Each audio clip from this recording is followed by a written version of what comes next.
My name's Alexandra Jade, and I'm the owner of Alexandra Jade Art and Design. So what I do is I paint handcrafted custom murals for companies, homes, businesses, communities to help enhance them, whether it be like the atmosphere, the look, the brand, bring it all together.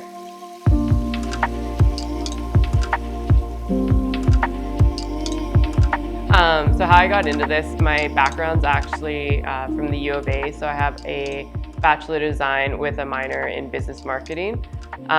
So I did kind of visual communications and a little bit of industrial design. So when I was in school, I had a friend that worked at Lululemon and they were looking for someone to do chalkboards.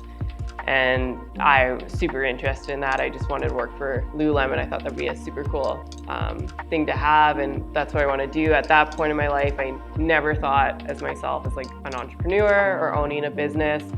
I didn't even look at myself as a painter. I had a hard time like even identifying myself as an artist. I was more definitely a designer in my mindset. That's what I wanted to do. Thought I'd go into more digital marketing, things like that.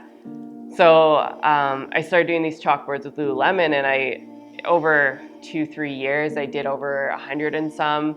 I had almost all the stores in Alberta. I did some in Maui. So it was crazy, and it just kind of like spitballed from there. I got this name of like the Lululemon Chalk Chick. And then someone was like, hey, can you paint a wall? And it's for a show home down in Calgary. And I was like, absolutely, like not gonna say no to it, right? So did that, and that was my first mural ever. And like before that, I painted canvases and stuff in school, but never focused on it, never really took full-on painting classes there. There's this mandatory drawing class we had to take, but just wasn't a key interest of mine. But once I started doing it, and there was like a goal, and like it was like every time I had a strategy almost, you had to figure out like a client has a goal in mind, and figuring out the right design to meet their goal definitely interests me. And there's like a challenge every time to do that, and did one, and then someone hears your name and they ask you like, hey, can you do one for here? And started going a bit more. So I did a lot in show homes, private homes, things like that. And then my first big restaurant was Tiffin Fresh Kitchen in the South Side. So I did one for the owner, Jody, and that was like my biggest mural back then. It was around like 20 by 24 feet. And I had like 2 or 3 other pieces in that restaurant as well. And yeah, that was probably like 4 years ago now. So I did that one, and that was kind of like I would say like the kickoff point. And at that time I was still working. I had a full-time job at a non-for-profit. So I was doing like graphic design and marketing there. And I definitely like wasn't someone some people definitely see themselves as entrepreneurs, and they have this idea on their mind, right? And this goal that they want their own company. And I didn't have that like intuition in me. I definitely wanted like the safer route, like work for a big corporate company and just work in the creative realm. And then I started painting on the side. So I was working at my job full time, and then I'd paint after my job and on the weekends. And then it kind of started getting too much. So they were really good at where I was working. So I'd start to take Fridays off, and then I started painting there. And then I went down to like 3 days a week.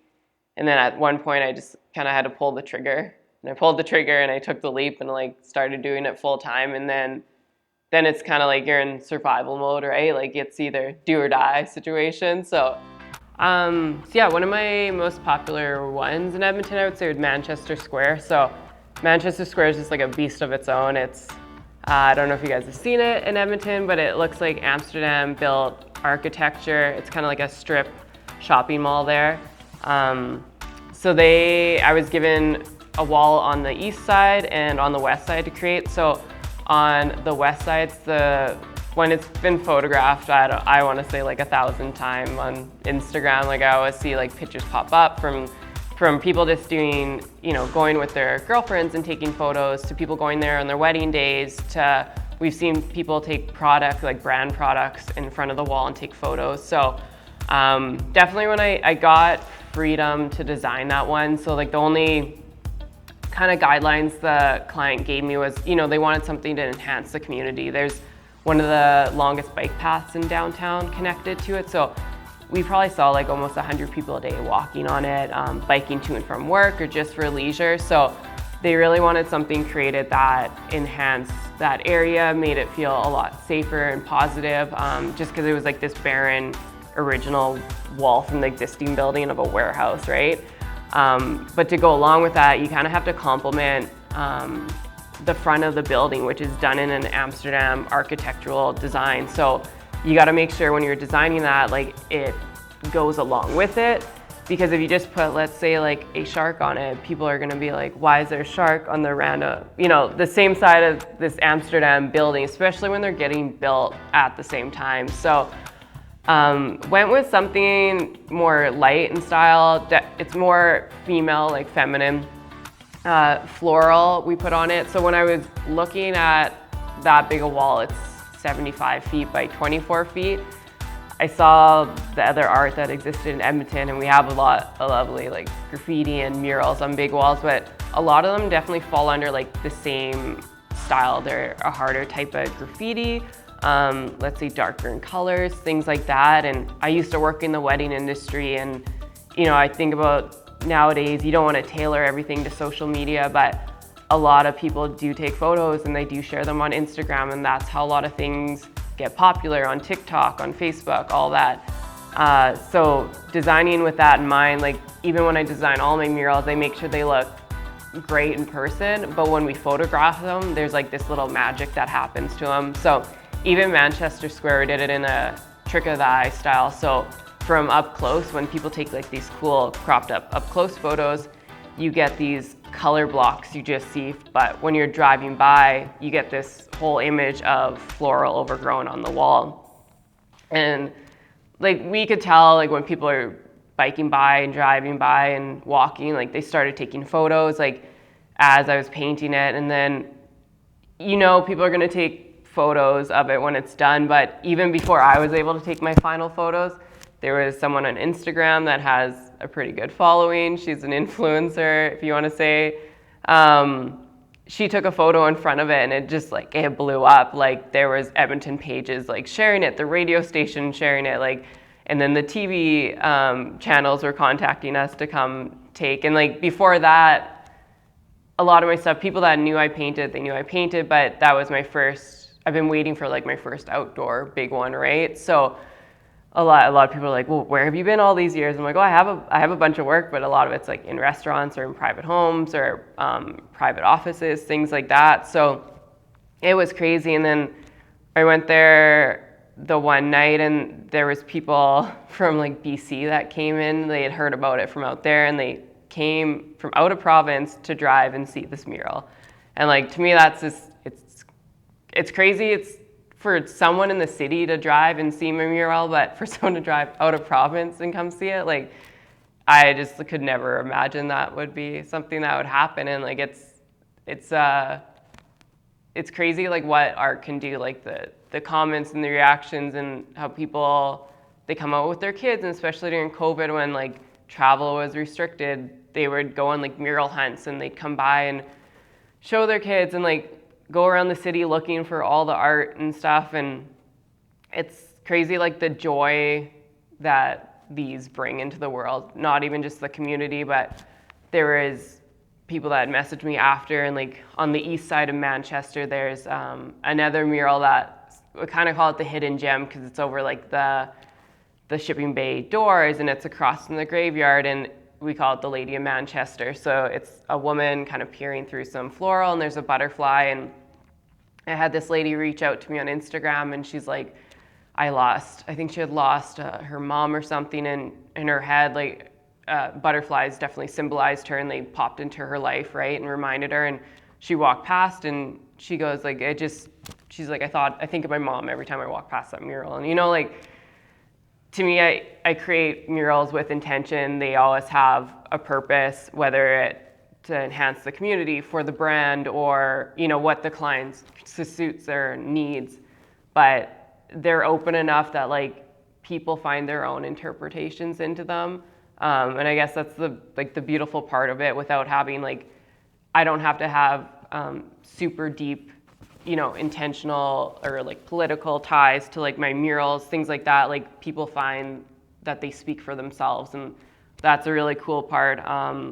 There was someone else in the city, she's a blogger, and like she had taken school children around to like different murals, and like their task was to write a story based on these murals. And it was really, she took them to like 4 different murals, and My Lady of Manchester is one of them. So it was really cool to see these kids write stories. Like they'd look at the mural, and then they had to create like a short story based on it, like what they saw, and like create why that mural's there, or like what was the meaning behind it. So that was really cool to see. Just like I see the mural in my eyes, but like to see it in 1,000 different eyes.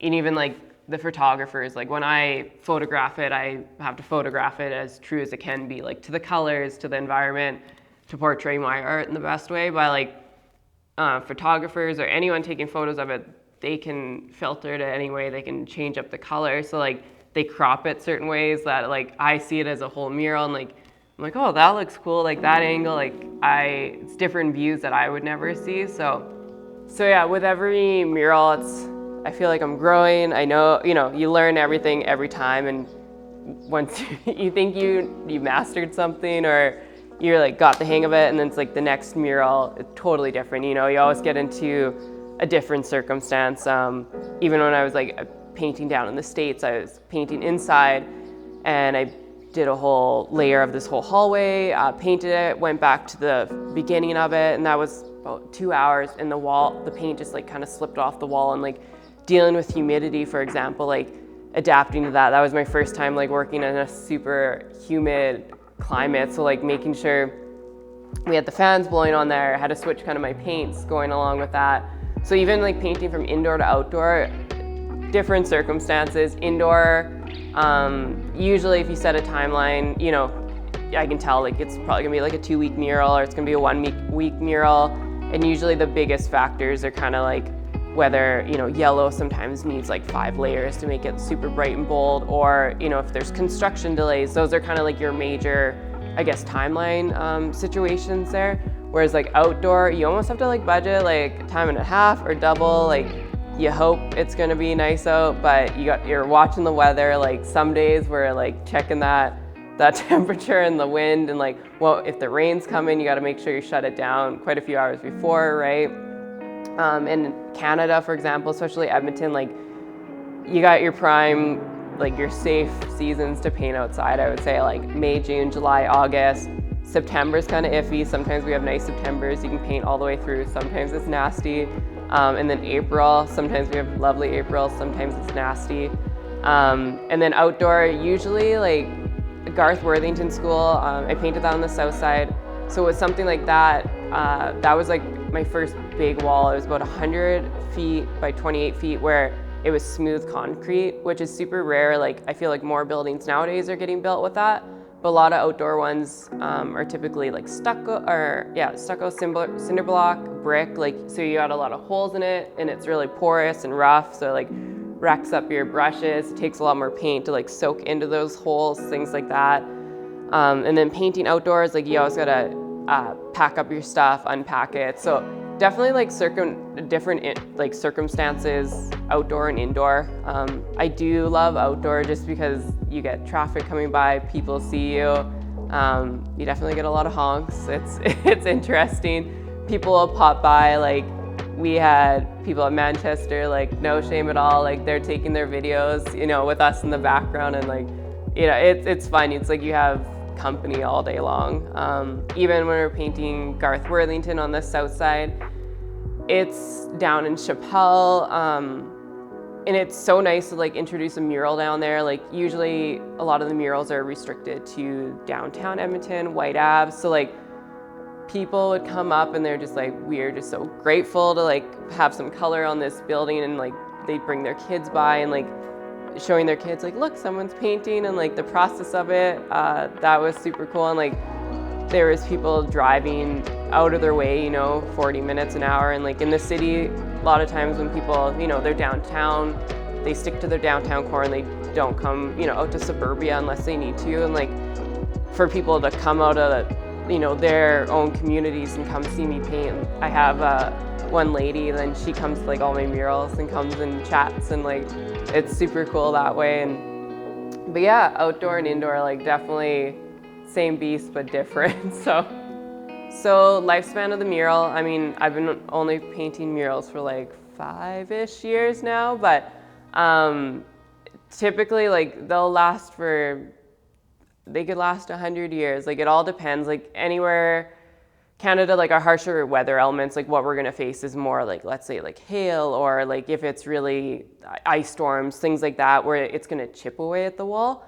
But I always say it's about the same as you paint your house, right?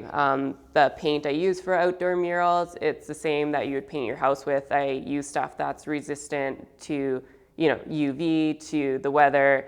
There is always freak stuff, right? A lot of it comes down to like the preparation of the wall. So if the wall is prepped really good and that the paint can adhere to it, it should last what the lifetime guarantee of like the paint should last. Somewhere, let's say like California, where you're getting a lot of sun on it, if you're using colors that are like bright fluorescent colors, they're definitely gonna like fade more over time. A lot of clients know that that there is natural wear and tear. It's like anything, any building, any type of signs, they're gonna wear and tear over time. But yeah, I'm sure there's like murals in the city that have been here almost like 50 years. Some of them are definitely older ones. But yeah, it just all depends on that. A lot of clients are like concerned about graffiti, and it is always a what if thing. It's written into the contract, all that. But you hope and you fingers crossed that like a lot of people that do illegal graffiti and vandalize, a lot of time we find that like it's more the blank walls that are targeted. I had a client reach out and I wasn't able to do the wall, but some other artists did, and they did a lovely job of it. But their issue was they had a blank wall on the side of their business, and they're like, we need to get a mural up here. Because he goes, every week we're base painting this wall white, and like someone comes and tags it. And their thought was like, if we put a mural up on that wall, like it's more respect to it. And like you're always gonna have someone that comes along and tags a nice mural, right? And it happens, it is what it is, you can't control that. But I've seen the mural that got put up there and like fingers crossed and nothing's happened to it, and it's been up there almost like half a year now. So, but yeah, there's all those circumstances like that. Yeah, so style-wise, I have, I guess, a few different styles. There's some, like, some artists are known for all they paint is giraffes, and that's what they're known for, and every mural they do has a giraffe in it. With myself, I guess I have like kind of some distinct styles I guess I've like gravitated towards, but going into it, I didn't. Like I just kind of started painting and developed the style and kind of what people, I guess, gravitated towards and what caught people's attention. So I do like trick of the eye style, so like Manchester Square is kind of like that, so where you see like up close blocks of color, from far away you see the floral overgrown. I have one out in Sherwood Park at Emerald Hills. So these ones are really cool. They were balloons, so like 3D foil balloons. So up close, they're like tiny, like little chunks of color. Then from far away, you get this like shiny balloons. They look like they're floating. And I've seen it's common, you've seen balloons like that done before. A lot of times they're spray painted though, like with these like tin foil looking balloons. But I tried it in the style that I paint, and like I was even shocked when I walked away from it and like how realistic they looked from far away. So that was crazy. The one I'm working on right now is more of like an illustrative style. So outlines on it, we're doing like a monochromatic color palette. And then like abstract, I guess would say, like another third style, but I'm open to whatever. Like I'm an adaptable artist, so whatever my client needs is what I, make myself work to, and it's always fun that way. Like I'm not always painting the same thing. There's definitely a common theme, I guess. Like I do a lot of floral too, but this one's cool that I'm working on right now. So yeah, the one I'm working on right now, soul fried chicken. There is one on, is it Calgary Trail there? So they're opening up another location downtown. So it's Korean style fried chicken. So with that in mind, the owner wanted a Korean art inspired kind of nuance mural. So he had particular things he wanted within it. Like we talked about a tiger, rooster, paying homage to some Korean aspects as well. So And then I'll have a few other pieces as well in this place. But with my process here, how I usually work is what I do is I put down like a scrap layer first. I do a lot of like color blocking style. So this one is an illustrative style. A lot of things are outlined in the dark colors, and it's a monochromatic palette with this color over here being like Soul Fried Chicken's brand color and playing off of that. So with this one, I pulled down the scrap layer, and then from there we just like build up the colors, and then you kind of get refined more and more. So a lot of my clients, I'll be able to toss up this first layer in like,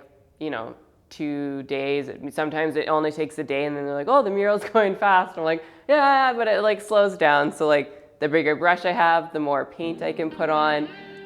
When we start getting like down to like, edging these out, you get a smaller brush so you can carry less pigment. So it takes more time, things like that. So it's just kind of like those little details that make the difference in my mind. I want someone to come up to my murals and for the paint not to be see-through, for the edges to be clean. And, that's my style and how my customer service and how I expect myself to paint, right? So, and I just find like that's the difference. So, but even at the end of the day, when I take a photo, like it's crazy what photos do and what they hide sometimes. So like if I take a photo of this back afar at the end of the day, like these colors sometimes will look almost solid, but up close, like they're almost see-through, right? So it's making sure that like the quality is there when you take a photo and when you see it in person, especially something like this. Like someone's gonna be sitting right here and they're gonna be able to touch it and feel it and see the lines super close up. But yeah, that's kind of like my process with this. So it definitely goes up fast, but it slows down the more detailed we go and more precise we go. But this one, I love this style of artwork and like paying homage to that Korean inspo and putting a little new twist on it. Super cool. And then this wall is cool as it goes up onto the ceiling and up onto like a bulkhead. So even with that, takes a whole different kind of like skill to it, making sure the image not only like looks good up, it's got to look good straight on and make sense that it's going upward onto the ceiling, and then painting onto the ceiling is always like a fun task. Your neck gets the brunt work of that, but they turned out super cool. I've done quite a few now actually, like where the mural escapes from the wall onto the ceiling, and it's a cool effect that like it's not just a wall anymore. Like sometimes I've had the response that people are like, oh, it looks like wallpaper, and I'm like, I'll take it as a compliment that you thought my hand was as good as a computer sometimes. But when you have those cool effects where things like seep over the walls, or they're painted over textured walls, like people right away notify in their mind that it's hand painted, right? But something like this, you'll be able to touch like the paint build up, because I do paint a style where I build up the paint layer so it's not see-through, it's very saturated. You will get, you'll feel the paint and you'll feel some strokes over time, right? Things like that. So it gives that handcrafted look. Whereas like if you were to go something that's a vinyl or a wallpaper, it's always gonna feel flat.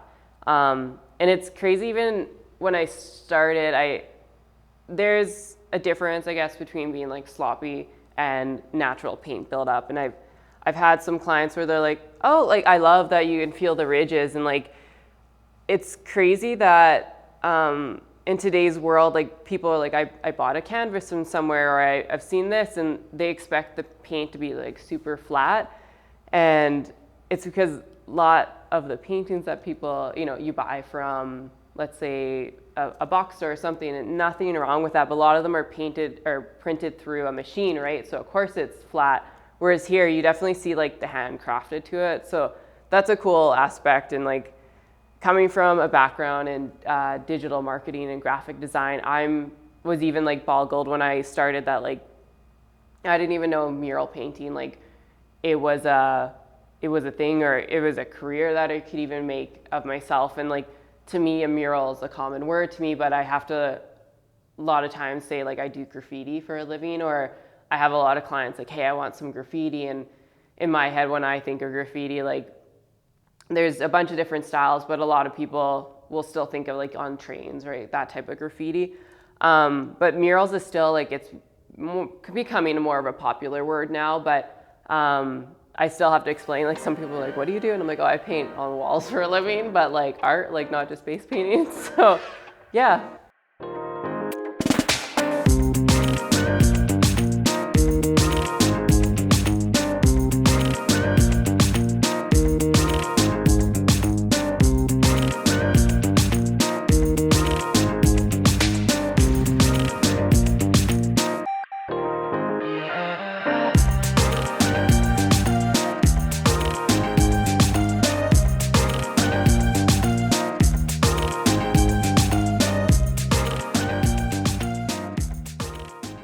Yeah, so every different mural is fun. Like I feel like I have to practice my balancing act on a lot of them. The amount of ladders, like how comfortable I am on ladders is, I don't realize how comfortable I am until I see someone else get up on a ladder. I'm like, oh, I'm pretty comfortable with it. But yeah, I worked on like ladders, lifts, you name the type of lift, scissor lift, boom lift, all that jazz, scaffolding. So this one's a little bit of a fun one. They put like the wood slats in to pay homage to the Korean flag in there, like the big swoop. So that one's really fun. But yeah, this one's got benching underneath it and then the mural up here. So yeah, just putting in the base layer up here of the dark color. So with this one, the dark color is kind of like our outline color. So right now, a lot of it's done. I did the light colors first, and then the dark color will make everything pop really much. And then a lot of the stuff that's like the straight edges, I'll go in afterwards and make those super crisp. But right now it's just kind of getting in the base layers so it makes sense and we can look at it as a whole and see if anything needs to be changed in the illustrative style or to accommodate, let's say like even the lighting in a place affects like the colors sometimes or the imagery. So just making sure it looks good in the whole space as a whole.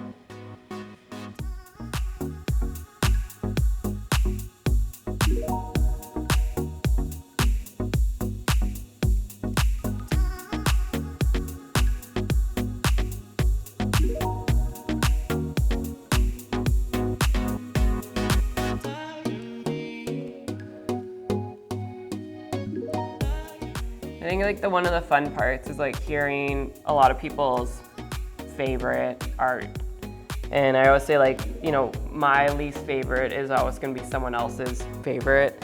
So just hearing like why people like certain pieces of mine or what draws them to them is crazy that way. So it's always fun. Or even like when I painted Manchester Square, there's a bunch of floral on there.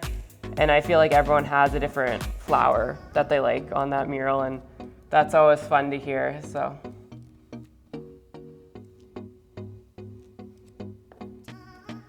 I painted on the south side, the Garth Worthington School. So with that one, painting a mural on a school was definitely like a fun challenge, I guess, like representing kind of every person in a way and everything that happens in the school, but you can't do that.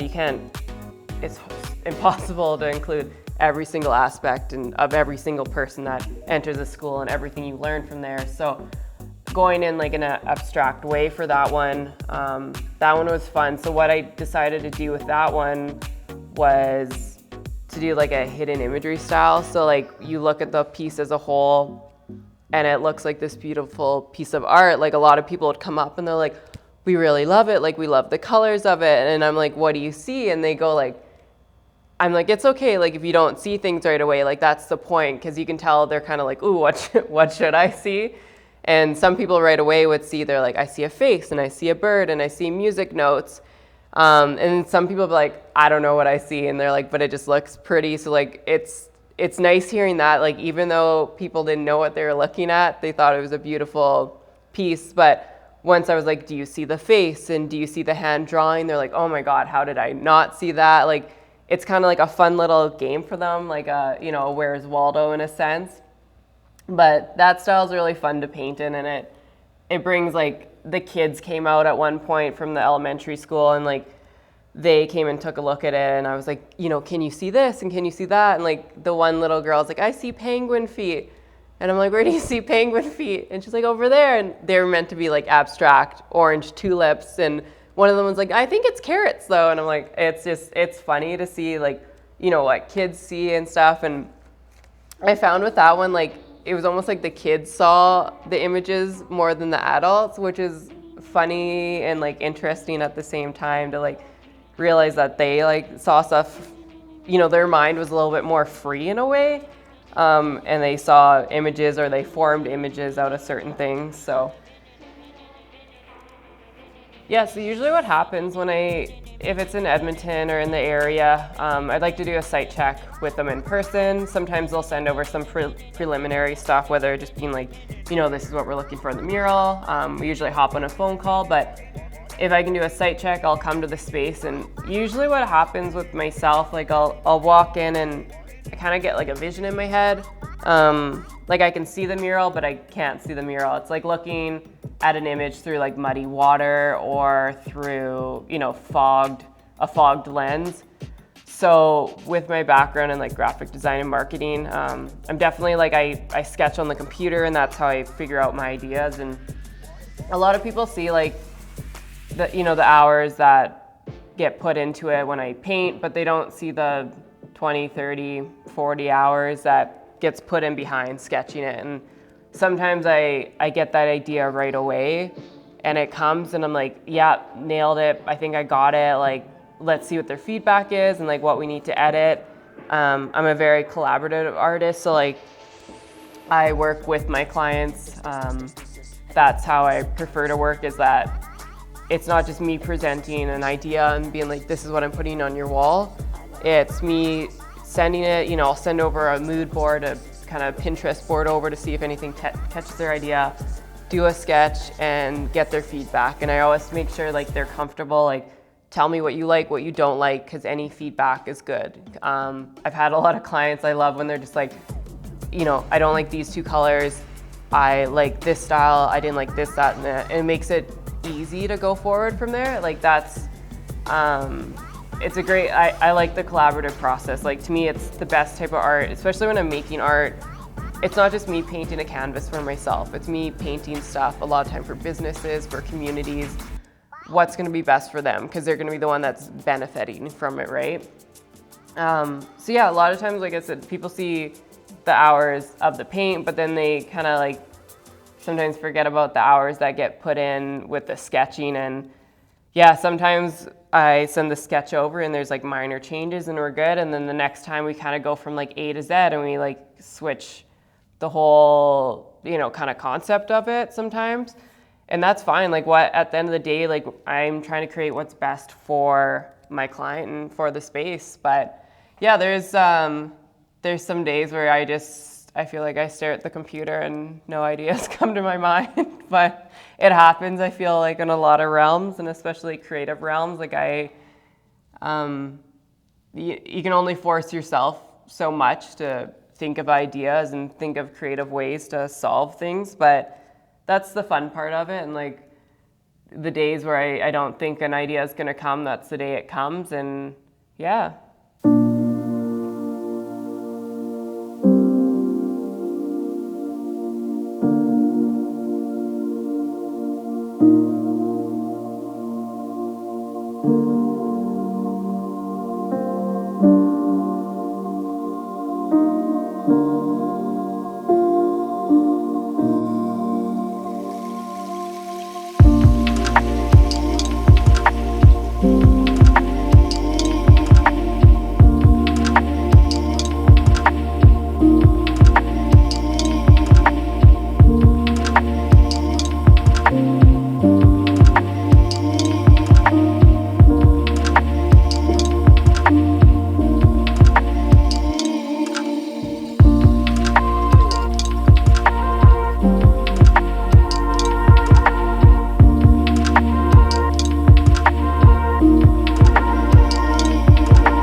it.